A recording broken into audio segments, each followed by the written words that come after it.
there are issues here yenye lazima I must clarify. There are issues here that I must clarify. Mimi kila mtu hapa alisoma sayansi. Kila mtu hapa alisoma sayansi. Kuna maumbile ya vitu, jinsi ambavyo vitu vimeumbwa. Na wakati ambapo unapata hicho kitu kimeafektiwa na hali ya anga, magonjwa fulani, huwa unaamua unayatafutia dawa. Ama utatafuta dawa ama utabadilisha jinsi hicho kitu kinavyozaliwa. Wewe sasa hivi, a very simple example of GMO ni wewe mwenyewe. Umemodifyiwa kwamba hauko kama babu yako. Babu zenu walikuwa wanaweza vaa ngozi na wasurvive kwa conditions zenye ziko very awkward. Wewe sasa hizi ukiwekwa in the same conditions haiwezekani. Kwa nini? Vyakula zenye unakula sasa hivi ni tofauti na zile walikuwa wanakula. Mazingira na mambo mengine kama haya ni tofauti. So you find that you have been modified to suit the modern times. Naturally. Now what you do is this. In genetic modification, it doesn't matter whether you're modified in the lab or out here, naturally. What happens is this: you have to be modified to suit certain conditions for either resistance to diseases or for the question of increased yields. What Adolf Hitler used to do in Germany, he used to take an Aryan woman, anachukua Aryan woman and an Aryan man, anaweka pamoja, anawaambia give birth, and to give birth to a very strong child who can resist any attacks on Germany. That is a form of modification. You don't want this gene and this gene. You want specifically this gene, because GMO is genetic genes. You modify the genes to suit something. Just a question. Now, yes. Just a moment. Yes. GMO maize. Can it be planted anywhere here in Kenya? Now let me tell you this. Just a question. Yes, I'm answering. Just a question. Yes. One answer. Can it be planted anywhere here in Kenya? Genetic modified maize. Maize. Now let me answer you. I'm answering you. One question. I'm answering you. Just a question. Yes. Can I answer you? Just a question. You cannot be answered in yes or no. It's a scientific question. Just a question. Yes, can I answer you now? Just a question. Yes. Yes. Yes. Yes. You mean that maize, that GMO maize can work at a high temperature? Let me answer you. Can I answer you now? Listen to me. Like the area of Mount Kenya, Aberdare. Can I answer you first? At Aberdare region. No, listen to me first. I want you to get me. Just have your seat. You're coming. I'm telling you this. Maize is not native to Africa in the first place. It came from Brazil. The weather conditions of Brazil and those of Africa are different. So what do? They genetically modified the maize to suit Africa. In Europe and in America, on the other side, it's called corn. Here you call it maize, and in British English you call it maize. In American English they call it corn. Now listen to me. The maize that you're calling maize, can you listen first? Mahindi kwa kawaida tunajua hapa Kenya it can work best Eldama Ravine and Kitale. Lakini ukipeleka Aberdare, the temperature is very low. Iwezi fanya baridi ni iwezi fanya kwa baridi mingi. Itaendelea tu kukua tu ikiendelea bila kuweka product. Sawa. Kwa hivyo namaanisha kwamba hii GMO ni kitu imefanywa, inaweza fanya pali popote. Now no, let me answer you. Not haiwezi fanya mahali popote. Inaweza fanya specific place. That is yes. Kwa mfano mahindi yenye yanakuwa Kitale, huwezi aleta Kitui ya me.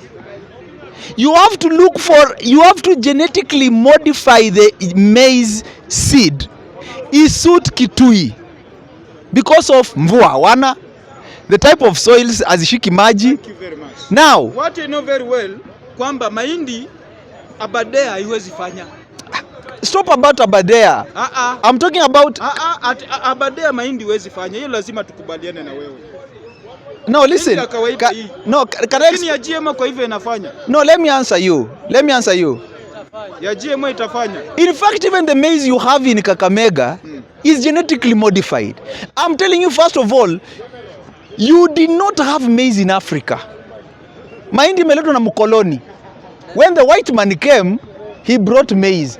Don't own it so much and say, oh, genetically modified. It's genetically modified. It's not yours. But GMO food huwezi recycle seeds. Listen. Tukubaliane kwamba huwezi recycle, but ile ya Kakamega you can recycle. Kwa maana nyanya zetu wanamaliza kuvuna, tena inafungwa pale penye anapikia moshi ikipa ndio zipate wadudu tena the next season ya pande. But GMO huwezi panda, huwezi weka hizo seeds. No, listen. Wanakuletea seeds. No, listen. Listen. Najaribu kumix ile ya nyumbani na hii. No, can I answer you? No, can I answer you? Can I answer you? That you're talking about of your grandmother that could be replanted. First of all, it's maize. I want you to get me. But not GMO. Listen, it is maize that was, first of all, you should know that scientific research on crops and so on began in Europe and America many years ago. So what they decided to do was this: pick the maize from Brazil, that corn from America, take it to Africa. My brother here has been talking about katumani, the 3 months maize. You have been eating it here. The genes you are talking about can be replanted. The genes that they are modifying, that first modification is that they can be replanted. The genes that are there right now cannot be replanted. However, if they want to genetically modify it to ensure that it can be replanted, it is doable. However, why don't they do that? They don't do that because there are people who should always be supplying maize for planting the seedlings. There are those who should be because it's business, by the way. Hata walipoileta hapa mahindi mara ya kwanza, when they brought maize here, at first it was to feed the colony. Ngoja, don't ask me any questions. Run too much. First of all, what is it causing Kenya to be insecure? Let me answer you. Listen, there is a problem of misinformation. Listen. People are lazy. People don't want to work. No. They want to what is the responsibility?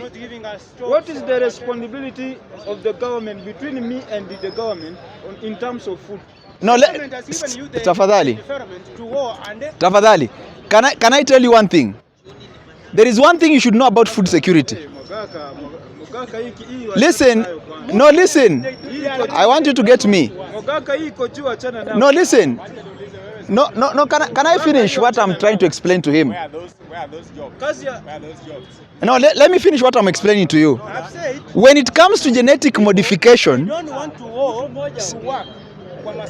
listen. When it comes to genetic modification, okay. No. Tuko na mashamba kutosha Kenya hii. Yapo. Tuko na water body ya kutosha. Zipo. Tuko na resources za kutosha kabisa. Iko. In terms of fund. Yes. Now listen. NRM, just answer me. Can I answer you? You have expertise. No, can you then sit down? You be answered. Can you sit down? You be answered. Tafadhali, can you sit down? You be answered, Isa. Mwache kizungu mingi nani bwana. No, listen. No, tafadhali, can I answer you? One thing people don't understand is this. The farm holdings tuko nazo sasa hivi. Nimewaambia kwamba kwa mfano kule kwetu Kakamega, huko Kabras. I've told you that the word Kabras means Abalasi, the shooters, the warriors. We have very small farm holdings right now. If you had 5 sons, they will not get the same number of acres that our fathers and grandfathers got. Now, how do you use that 1 acre to produce a lot? You genetically modified the seedlings so that in a small acre, you can be able to produce enough food. That acre is not for farming, it is for settlement. Now listen, if we go that route, It is for you'll settlement. realize, let me answer you We that. have what we call ADC. Now listen, listen, listen. We have what we You call cannot ADC. go that route. Listen. In fact, if you want, Development Authority, which is responsible to ensure that they feed the nation. Can I now answer you? Can I answer you, tafadhali? Is misleading. No. You are misleading No, us. no, now listen. Listen. Can I, no, listen. Listen. No, listen. What I'm trying to tell my brother is this, and he has to get to me very clearly. We cannot go that route. You cannot tell me about the issue of zoning. If you go that route right now with our indiscipline, as we are Africans, you will rely on someone to produce you food, and the country will go hungry for even 10 years. Why? Because those very farmers, what if they turn into cartels and decide one day that we are not going to produce that food? And you have told the small farm holders that we are zoning you people, this area is only for settlement. I'm telling you, you will starve to death. Now what you do is this, you allow the small farm holders, but you genetically modified the seeds. You provide them with enough fertilizer. Can I finish what I'm saying? Yes. Why would the farmers decide that tutapanda chakula? Let me tell you this, the world is run by cartels. The world is run by cartels. One day people can decide. No, can I answer you, my friend? Stop asking questions. I'm telling you this. The world is run by cartels. People have gone for riots. People go for riots. People go on strike. Farmers can just reach a point and say, we are pouring all our milk. Tomorrow we are cutting all our maize, feed it to the animals. Because of the market. Yes, and the market might not necessarily be caused by Kenya. It could be an international issue. And because you told the small farm holders, don't produce, this one is for settlement, those ones are the ADCs, I'm telling you the people will go without food. So that is why they allow people with their small farm holdings to continue producing, while the large scale, by the way, the shortage you have been seeing here sometimes has been artificial shortage. The farmers in Kitale just decide to say, how much is the price? At the bag ya mahindi ni 2,000. We are not selling. I would rather feed my animals. Let me make animal feeds. You get the point? So at the end of the day, if such people do such a thing, the nation will starve to death. But what I want to tell you is this, that maize that you so much hold so dear was genetically modified to suit Africa. It's already GMO. You have already been eating GMO. It is already, it was picked from those temperatures in Latin America and so on, and transplanted to Africa. And now the same genes you are having are not the ones that are in Zimbabwe, Zambia, Malawi. They are different. Why? Because of your weather conditions. So if you go to Malawi and you found people eating ugali, will you refuse to eat because it is ugali, it is GMO? No. Now what they are going to do is this. They are going to bring the GMO, and it's already there. You have been eating it all these years, only that you didn't know that it was genetically modified. Because the problem with us is that we don't know that genetic modification is altering the genes to suit these conditions, specific conditions. Kama ni ng'ombe ya maziwa, unaona hao ng'ombe wenye they are very fat cows, Ganzi, Aberdeen Angus and so on, they have been genetically modified to suit Kikuyu and Mount Kenya wet areas, Nandi, Kericho. But when it comes to, for instance, to Kambani, you'll find they have their traditional African breeds that are resistant to that, unless and until when we genetically modify those genes to suit to Kambani. And that one has been going on over the years. By the way, it is the same thing with your body. If you went to the coast, Mombasa right now, you'll not put on that jacket. You have to modify your body to suit the hot temperature at the coast. And because if you put on jackets, you'll sweat too much, you'll have a lot of perspiration, your body will dehydrate. So you have to put on vests so that your body, you don't get dehydrated. Yes. kuna njia mbili ya kugenetically modify. Yes. There's the natural method. Yes. Kuna ya lab. Yes. The natural method, hiyo unasema mimi kuenda coast nikitoa jacket, hakuna makosa. That is natural. Ukipandanisha ng'ombe ya hiyo ya Ukambani na upandanisha na ng'ombe ya Central, itoe mtoto ambayo ni tofauti, si the same na ingine na si the same na ingine. It's genetically modified na ni natural. Yes. But GMO tunaambiwa sasa ni watu kukaa kwa lab, wanatoa vitu kwa mahindi, wanaweka vitu zingine, alafu wanakuja. What happens is this. No, listen. I want you to get me very clearly. No, listen. I want you to get me very clearly. That maize is made up. It is not just a thing called maize. If you break it down, you'll find there is carbohydrates inside. And what is a carbohydrate? Does it have carbon? Does it have water? H2O and so on inside that. When you break that into smaller components, you'll find that this is a bean. It's a protein. What is a protein? What elements are inside that protein? When they go to the lab, they pick this, they pick that, they pick this, and create a hybrid thing. It is, you genetically modify, because there is nothing called maize. If you break it down and begin looking at the chemical elements in the maize and bring it together, you'll find that it has potassium inside, it has sodium. So what they do is that they bring all those things together and create what you are calling maize. However, they realize that no, if we put too much potassium, what are the weather conditions in Ukambani? What is the pH, the soil, the acidity and alkalinity of the soil?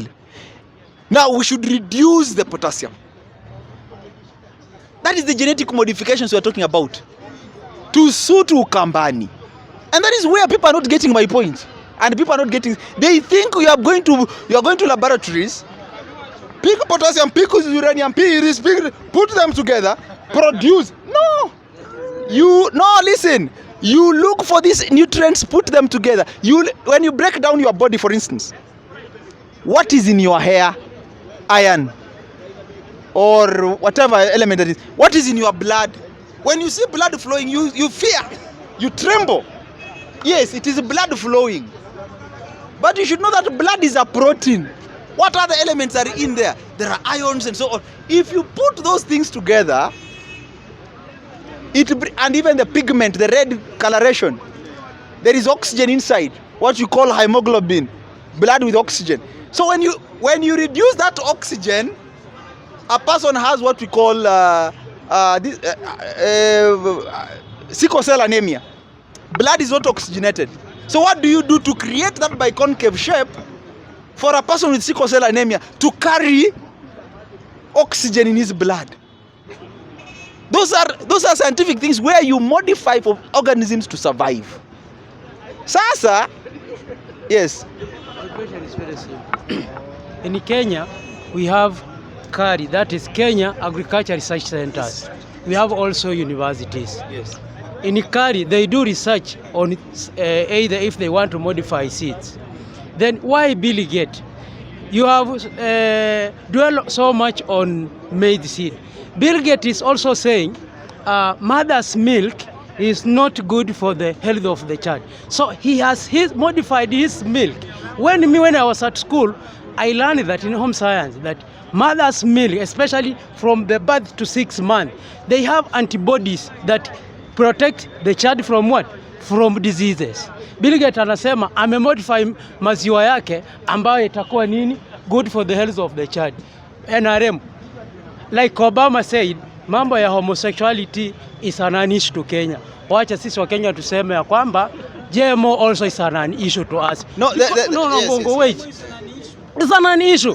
Because if you want to modify, if they were maize, they were taking hybrid maize.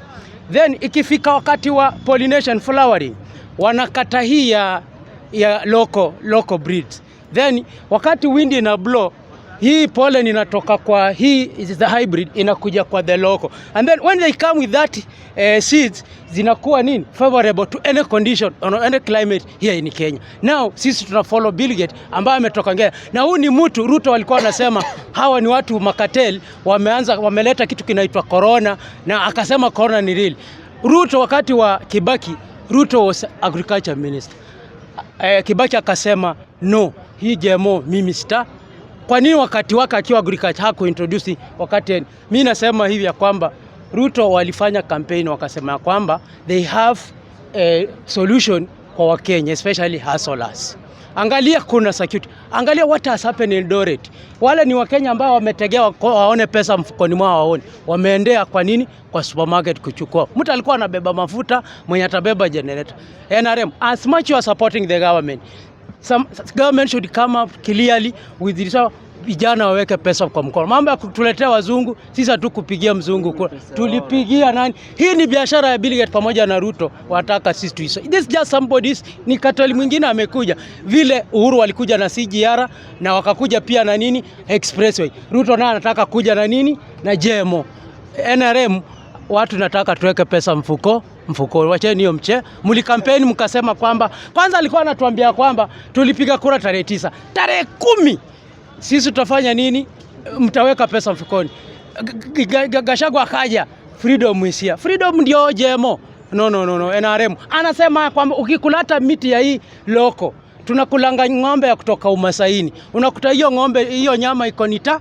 Anasema hii ng'ombe tunakula si mzuri. Amekama hapo na research ya nyama yake. That's the business. Hiyo ni kateli ya government ya Ruto. And we are not ready for that. GMO is an issue to Kenyans. Wewe waangalia vile watakaba hapo na food insecurity in Kenya. Mambo ya GMO sisi hataki kusikia. Now, at that point, my brother, I will just say this, that when it comes to genetic modification of crops and even animals, you have to modify them to suit that environment, because people will not die of hunger in Ukambani, and yet we can modify animals to produce milk. Goats to produce milk for people to drink. Camels to produce enough milk for the people of Northeastern to drink. We look for breeds. The same camel that is in Australia. There are so many camels there. Ngamia. They were shot. The population was so high. People said, why don't you bring them to Africa? The conditions in Australia are not the same conditions in Somalia. So what will you do? You'll have to modify them to suit these conditions. Otherwise, the animal will die. Now, what I'm trying to tell you is this. We cannot avoid genetic modifications. 2, on the issue of food security, when it comes to mahali kama huko, creating dams, those are things you can create. You can create dams in the north of Kenya. And I've talked about that many times. That once we create north of Kenya, we can take these Kisis, Kikuyus, Indians, those are the Kenyan communities that don't have land. Take them up north, because we have not settled in up north. We have only settled along the Kenya railway line from Mombasa to Malaba. But on the top of Kenya, it's totally unoccupied, almost unoccupied. People are in patches, Garissa, Mandera, but the rest of it. So if you create dams, and there is a lot of water coming from River Tana, going into the Indian Ocean, why don't you create dams? Divert that water. The Indian Ocean does not need more water. In fact, you can talk about Lake Victoria needing water, because Lake Victoria is supplying water up to Egypt. But Lake Indian Ocean has so much water that the sea levels are rising. In fact, what you should do, divert that water, take it up north, create dams. People can be able to produce enough food. However, that food still, looking at the pH of up northern Kenya, you'll have to do genetic modifications to suit those crops in that area. So genetic modifications. My brother here was asking a question. You are talking about watermelons. My brother here was asking a question about, not just the watermelon. No, kidogo. Have yes. you seen the watermelons that are from Garissa? Yes, I've seen the watermelons from Garissa. They are different. They are not genetically modified. Yes. It's just that irrigation ilifanywa huko. Yes. Eh. Thank you very much. Hiyo. Thank you very much. Hatuhitaji GMO. Si tunahitaji irrigation. Tunahitaji No, but listen. kama hizo. That no, listen. Can you no listen? No, listen. I want you to get me. Peke yako ndio unaitetea leo. No, listen. I want you to get me very clearly. I want you to get me very clearly that when it comes to genetic modifications, Hawa ndio walisema lazima please. Walipiga president hapa jana. Walisema wewe lazima muipe.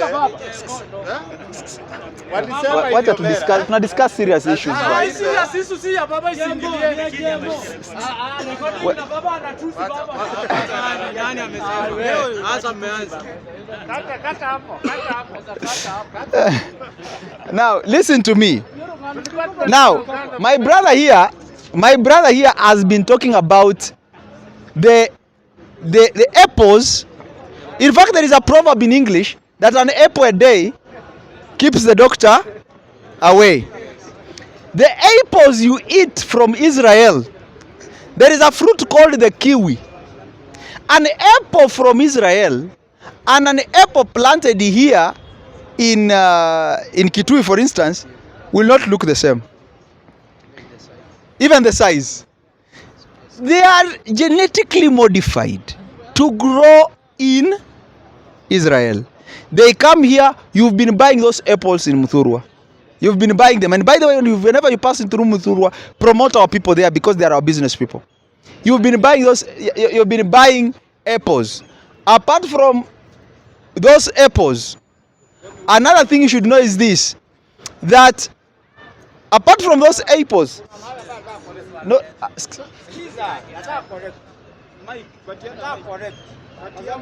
Hii kitu ambayo anazungumzia ni ya Kenya. It's not for you only. Hiyo ni kitu ambayo nasema, hebu naomba hii kitu. Nataka kuzima uzime, lakini nasema tu. Awe kwa hapo anasikia. Nataka kuambia hivi. Anybody ambaye anaongea mambo ya GMO, licha kusema ati kwamba ununue, inastahili kwamba tukae chini kama Wakenya. Tuungane tuone mtu wote ambaye anatumia GMO, vile ambaye anastahili kuchoma mahali pake ambaye